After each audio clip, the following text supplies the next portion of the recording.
अस्सलाम वालेकुम, आप देख रहे हैं मुबश्शिर लुकमान यूट्यूब चैनल। मेरा नाम मुबश्शिर लुकमान है और आज की इस वीडियो देखने से पहले मैं आपसे एक रिक्वेस्ट करूंगा कि ये पूरी वीडियो देखिएगा, उसके बाद अपना ओपिनियन फॉर्म करिएगा और ये ना सोचिएगा कि ये कोई खुदा न खास्ता किसी बुग़्ज़ में या किसी और वजह से मैंने की है।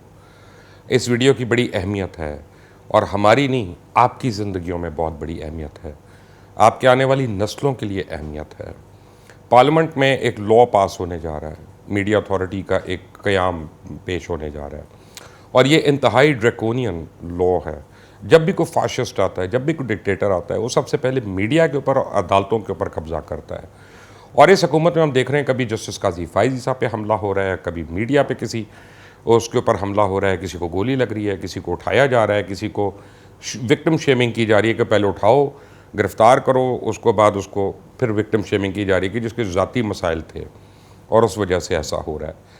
पाकिस्तान की तारीख़ में पहली बार ये आज ऐसा हुआ है जो मुझे याद पड़ता है, पाकिस्तान की तारीख़ में पहली बार ये आज ऐसा हुआ है जो मुझे याद पड़ता है कि पार्लियामेंट के दरवाजे मीडिया वालों के लिए बंद हो गए, मीडिया गैलरीज बंद हो गई और मीडिया को कहा गया कि जी कैफेटेरिया के अंदर बैठ के आप चाय पियेंगे, आपको बताया जाएगा कि क्या हुआ है क्या नहीं, आप नहीं कवर करेंगे। पार्लियामेंट अवाम की रिप्रेजेंटेशन है, पार्लियामेंट अवाम की बॉडी है।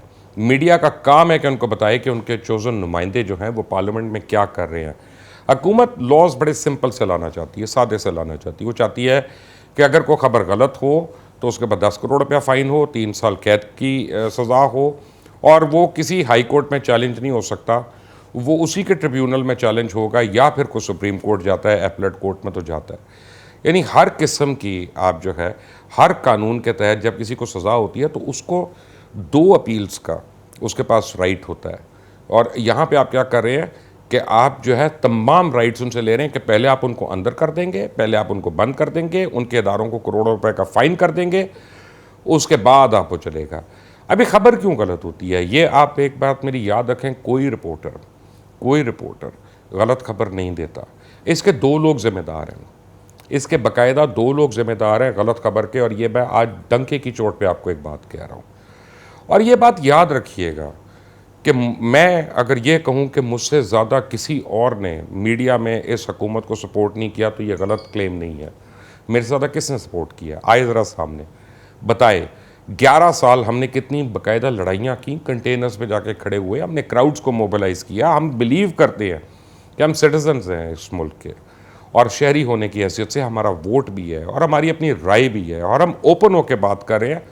हम डकी चुपियों से बात नहीं करें कि मैं न्यूट्रल हूँ, मैं कंटेनर पे ज़रूर हूँ लेकिन सामने नहीं नज़र आऊँगा, मैं साइड पे रहूँगा और फिर मैं खुद बातें भी करूँगा इमरान खान से, लेकिन मैं रिपोर्ट उसको न्यूट्रल तरीके से करूँगा। हमने ये नहीं किया, हमने सामने आके किया, चाहे वो डॉक्टर तायल कादरी का कंटेनर हो, चाहे वो इमरान खान का कंटेनर हो। और किसी से ढकी छुपी बातें नहीं है कि ख़ुद इमरान खान ने अपनी कई तकरीरों में मेरा नाम ले लेकर उन्होंने कहा कि मुबश्शिर लुकमान के ऊपर IB एक्ट कर रही है, उसके ऊपर झूठे मुकदमात बनाए जा रहे हैं, उसके ऊपर पुलिस के रेड्स हो रहे हैं क्योंकि वो हुक्मरान के ख़िलाफ़, हाकिम वक्त के ख़िलाफ़ जो है सबसे ज़्यादा दबंग रिपोर्टिंग कर रहा है।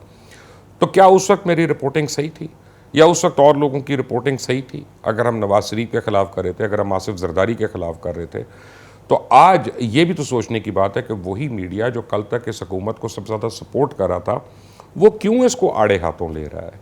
क्योंकि इस हुकूमत के 2 वादे थे सबसे बड़े, एक था गवर्नेंस और दूसरा था अकाउंटेबिलिटी। 3.25 साल में एक भी मुजरिम को सज़ा नहीं हुई अकाउंटेबिलिटी कोर्ट्स के तहत, एक भी मुजरिम को सज़ा नहीं हुई। जितने अंदर थे वो बाहर आ गए हैं। उसके बाद 3.25 साल में गवर्नेंस का हाल ये है कि कभी IG बदल जाते हैं, कभी चीफ सेक्रेटरी बदल जाते हैं, कभी फाइनेंस मिनिस्टर बदल जाते हैं, कभी FBR के चेयरमैन बदल जाते हैं, लेकिन मईशत हमारी बड़ी ऊपर जा रही है। हमारा डॉलर और रुपए की जो पैरिटी है वो अफ़गानिस्तान के मुकाबले में भी कमज़ोर है और अफ़गानिस्तान 32 साल जंग में रहा है, उससे भी अगर कमज़ोर है तो सोचें कि हमारी मईशत कितनी अच्छी जा रही है कि कर्ज़े पे हमने काबू कर लिया, रिजर्व पे हमने काबू कर लिया सबको, डॉलर हमें पता नहीं है, पाउंड हमें पता नहीं, यूरो हमें पता नहीं वो क्यों ऊपर जा रहा है। 2 रीज़न्स हैं, मैं आपको जो बता रहा था कि गलत रिपोर्टिंग कैसे होती है। गलत रिपोर्टिंग इस तरह से होती है कि हमें constitution of the Islamic Republic of Pakistan article 19 के तहत राइट टू इंफॉर्मेशन देता है कि मैं आज अगर तहरीक इंसाफ की हुकूमत से पूछता हूँ कि मुझे बताएं कि आपके ऊपर जो इलेक्शन कमीशन में इल्ज़ामात लगे हुए हैं फॉरेन फंडिंग केस के, उसके एविडेंस ज़रा दिखाएं कि आपने क्या नहीं दिया। या अगर मैं आज उनको कहता हूं कि जी DGPR ने किस किस को कितने इश्तिहारात दिए, किस अखबार को या किस टेलीविज़न को, तो वो ज़रा मुझे उसकी तफसीलात दें। मैं आपको गारंटी से बता रहा हूँ कि मुझे कोई इन्फॉर्मेशन नहीं मिलेगी, ना को मिलती है। और ये तमाम एंकर्स, तमाम जर्नलिस्ट, तमाम बॉडीज़ वाले आपको रिपोर्टर्स ये बातें बताएंगे।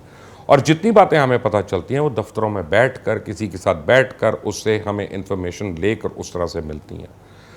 तो आप जब हमें राइट टू इंफॉर्मेशन डिनाई कर रहे हैं, तो आप क्या समझते हैं कि हम फिर हर वक्त खबर खरीद देंगे? लेकिन जब इमरान खान कहते हैं कि 33 पंचर हो गए या 35 पंचर हो गए हैं और 35 सीटों पे धांधली हुई है, और नजम सेठी साहब उनको कोर्ट में ले जाने की बात करते हैं, तो वहाँ पे इमरान खान साबित नहीं कर सकते। उन्होंने कोर्ट में आके डॉक्टर शाहिद मसूद पे डाल दिया कि जी मैं तो शाहिद मसूद का प्रोग्राम सुना था तो मैंने ये बात कर दी थी।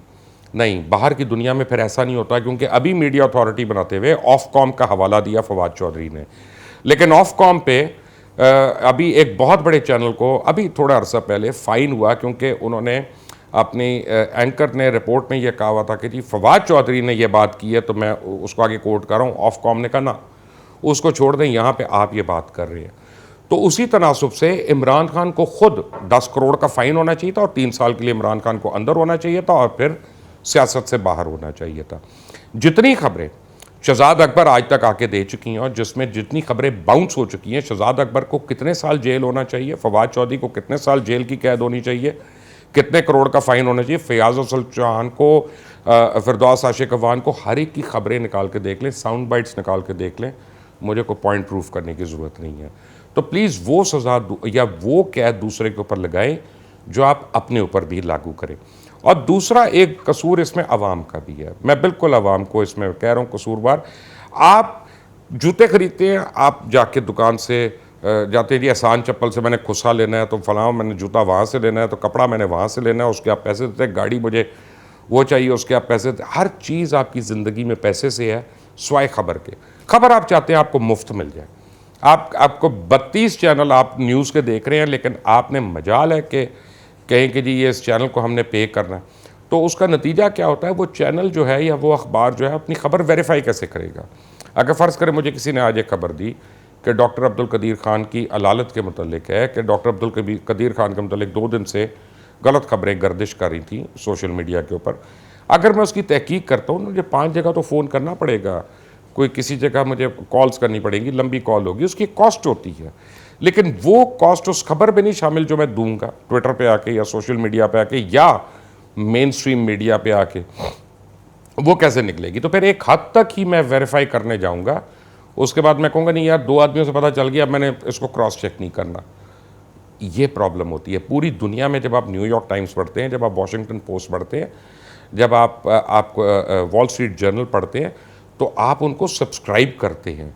आप जब उनका आर्टिकल पढ़ रहे होते हैं तो उसके बाद उसकी सब्सक्रिप्शन आ जाती है एक पैराग्राफ के बाद कि जी अब आप इसका $1 दे देंगे तो आप पढ़ सकते हैं मज़ीद आगे। यही वजह है कि वो लोग अपनी ह्यूमन रिसोर्स के ऊपर और अपनी खबरों के ऊपर इन्वेस्ट कर सकते हैं और तब वो आपको क्वालिटी की चीज़ दे सकते हैं। जब खबर ही मुफ्त की है तो उस पर कहाँ पर इन्वेस्टमेंट होनी, कहाँ पर HR ट्रेनिंग होनी, कहाँ पर ह्यूमन रिसोर्स डेवलपमेंट होनी, और कहाँ पे हमने। और दूसरी बात यह कि राइट टू इन्फॉर्मेशन पे आप हमें इन्फॉर्मेशन डिनाई कर रहे हैं। मैं अगर गवर्नमेंट से आज ये सवाल करता हूँ कि जनाब 16 इकोनॉमिक जोन्स हैं CPEC के तहत जो आते हैं, उनमें किस में आपने 5% प्रोग्रेस की है? वो प्रोग्रेस मुझे दिखा दें ऑन पेपर। और जब वो मुझे जवाब नहीं देते 2 दफ़ा 3 दफ़ा 4 दफ़ा और मैं वो रिपोर्ट करता हूँ, तो उसका क्या मतलब है कि मैंने गलत खबर दी? क्योंकि हो सकता है मेरा फिगर गलत हो। क्या मैंने गलत खबर दी? नहीं, आपने मेरा कॉन्स्टिट्यूशनल राइट डिनाई किया एग्जिस्टेंस का। आपने कॉन्स्टिट्यूशन आईन पाकिस्तान जो आर्टिकल 19 के तहत मुझे राइट टू फ्रीडम देता है, फ्रीडम ऑफ स्पीच देता है, राइट टू इंफॉर्मेशन देता है, आपने वो सब कुछ मुझे डिनाई कर रहे हैं और आप मेरे ऊपर कैद डाल रहे हैं। तो फिर कर लें आपकी कैद, क्योंकि हमने चुप नहीं होना। हमसे ज़्यादा किसी ने इस हुकूमत को सपोर्ट नहीं किया, लेकिन जिन लोगों के खिलाफ हमने सपोर्ट किया, जो हम जब कंटेनर पे खड़े थे, वो सामने बैठ के इमरान खान को गालियां देते थे, बुरा भला कहते थे, प्ले बॉय कहते थे, टरीन वाइट याद कराते थे, सीता वाइट याद कराते थे, जो इसको यहूदियों का एजेंट कहते थे। हम उनसे लड़ते रहे। आज वो काबीनाओं में है, चाहे वो पंजाब की काबीना है, चाहे वो वफाक की काबीना है। आज वो वहाँ का हिस्सा है, वो हमें बताएंगे कि तब्दीली क्या होती है। जिस तब्दीली का हमने ख्वाब देखा था वो तो पता नहीं कहीं रास्ते में उसका तो कीड़ा मर गया हुआ है। लेकिन अब हम चाहते हैं कि एग्जिस्टेंस का ही ख्वाब देख लें कि इस मुल्क में हमारी आने वाली नस्लें जो हैं वो इज़्ज़त के साथ ज़िंदा रह सकेंगी। और इज़्ज़त उसी वक्त हो सकती है कि जब आपका मीडिया आज़ाद हो और जब आपकी जुडिशरी आज़ाद हो, क्योंकि एक ने आइडेंटिफाई करना है और एक ने आपको हक और सच का सिला देना है। तो जब तक ये जंग ख़त्म नहीं होगी तब तक हम लड़ते हैं। हुकूमत हमें गिरफ्तार करना चाहती है, 100 बिस्मिल्लाह, जब मर्जी आगे करे, सच बोलने से हमें कोई नहीं रोक सकता। ये मेरा चैलेंज है, ये मीडिया अथॉरिटी नामंजूर। अल्लाह हाफ़िज़।